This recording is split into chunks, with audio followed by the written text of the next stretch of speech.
I'm so angry that I don't hear a single thing anyone says for the rest of the day. How could a teacher have the nerve to say something like that? How?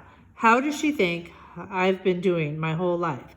All I want to do is write mean notes to leave around Mrs. Rochambeau's classroom, and the miss is probably an unmarried miss because no one would want to marry a miserable person like that. I glare out the bus window as we pull out of the school parking lot. Stupid school, stupid teachers. They think they're so smart. They don't know anything, but whatever. Even when the oxygen level in the water drops, an octopus can still manage to maintain a constant intake of oxygen, can still find a way to keep breathing.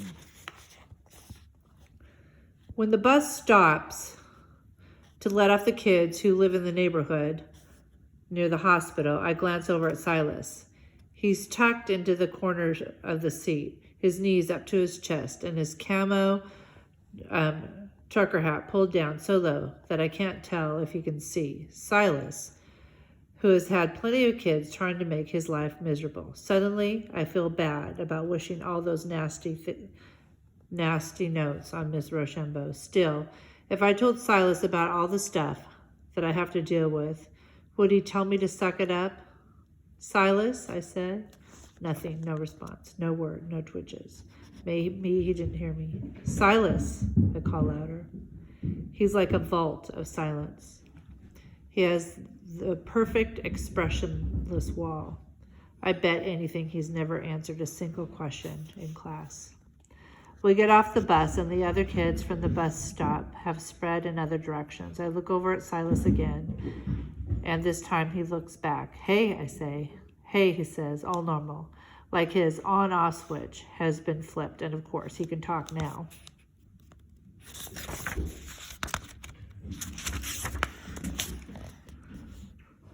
Why do people say stupid stuff? I blurt out. Like, stupid, I know better than you, and you're just a waste of kind of stuff.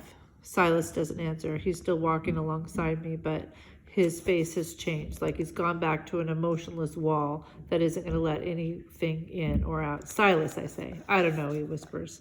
Then he peels off, heads up the couple of steps to his trailer, then disappears inside. At least that was better than suck it up.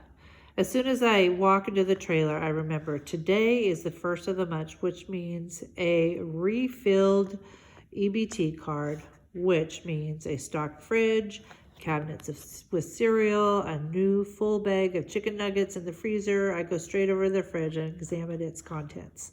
Milk, juice, eggs, yogurt, one package of uncooked chicken, and a package of ground beef. I grabbed a coffee yogurt, shut the fridge, and dig in the drawer for a spoon. I take my first bite of yogurt and it melts in my mouth like ice cream.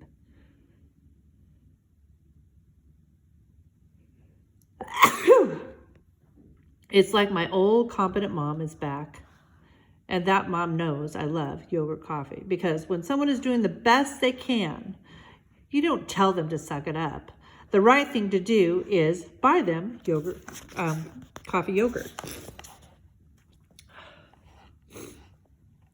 The walk to the pizza pit today isn't too bad because it's not windy, but the side of the road has enough puddles of semi-frozen slush that my feet are cold and wet by the time I get there. My mom is sitting at a booth with Hector in her lap, folding cardboard pizza box. Thanks for the coffee yogurt, I say as we reach for Hector. I slip my feet out of the sneakers and tuck them up underneath me as I slide into the seat across from her. My mom looks up and from her folding and almost smiles. It's a good day. Hector grabs onto my cheek, and it hurts, but he's so pleased about it that I let him. Did you go to the grocery store today, I ask? Did you get a ride in a cart?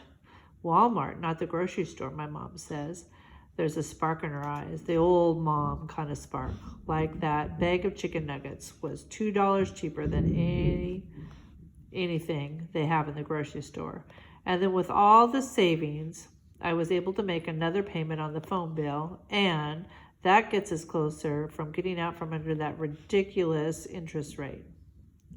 How'd you get all the way to Walmart? She leaned forward. Well, I found out that the bus that goes by the Cumberland Farms in the morning now has a stop at the train station. So then all Hector and I had to do after that was walk over the bridge into New Hampshire and up that hill to get there. She puts another folded box on the pile. And then Lenny picked us up to bring us back home in the break between his jobs. Did you get more diapers? She nods. Just a small package this time so I can make that phone bill payment. But I feel it, Zoe. I feel like things are going to get better. I know you've been working hard, and I'm hoping that at least I'll be able to clean your clothes for you more often. We're so close to being able to start saving for a functioning washing machine. It's like she's my old mom again, the old mom who would zero in on like a project, like a laser. The old mom who told jokes. The old mom who would climb into her car and step on the accelerator like she meant it. The bell jingles and an elderly man walks through the door. My mom hops up and grabs a menu. A table for one, sir. Right this way, please.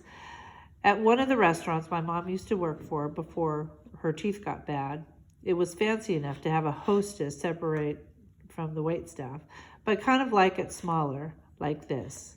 It feels more like home, like a home. Connor pushes through the kitchen doors, wiping his hands on his apron as he goes. He slows down and his face breaks into a smile as soon as he sees me with Hector and realizes my mom's already been able to greet the customer. My fabulous Zoe, he says, sitting down where my mom had been. How was your day? It was okay. The coffee yogurt and getting a glimpse of old mom made up for a lot. Hold on, he says. A moment later, he comes back with an ice water that has a nice fat lemon slice perched on the rim. Now, do you want to talk about it? Connor leans back and pushes up his sleeves. I can see his tattoos better now. That two-way cross with all those designs around it. What's the story behind that tattoo? I say, pointing. The one that's like a cross. You got it that in Peru, right? This one, Connor says, pushing up his sleeve higher to reveal all of it. I was in Cuzco and I've been backpacking for weeks. He traces his fingers around the edges. I was still so raw from the fallout after coming out to my parents, and I was starting to worry that I was only there because I was running away. Hector squirms and I shift him up higher on my lap, trying to keep him quiet so Connor can keep talking. But it was still good to be there. I don't think it's healthy to always be in a place like this where almost everybody is white like us. This was a place filled with all kinds of people. It's a place where brown people were once kings. He taps his tattoo. And I kept seeing the symbol all over. My Spanish wasn't great, and I didn't know any of the native Quechua, but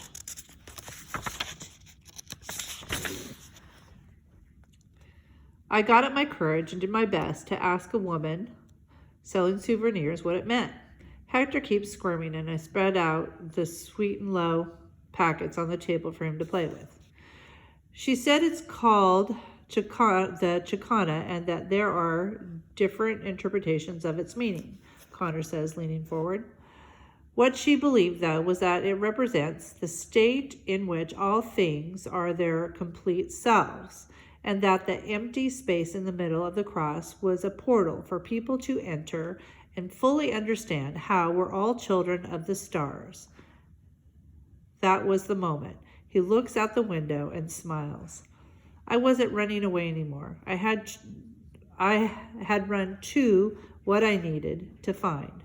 Hector knocks a bunch of sweet and low packets onto the floor, but I ignore it. I hadn't even considered getting a tattoo before, but I had this on my arm by the time I fell asleep that night. Connor brings his arms up and gives the tattoo a kiss. Sometimes life gives you a moment like that where everything is suddenly clear. And for me, it's good to have a daily reminder of it. A moment when everything is suddenly clear. Like when you start to wonder if maybe you do have a choice about the kind of person you want to become. Maybe.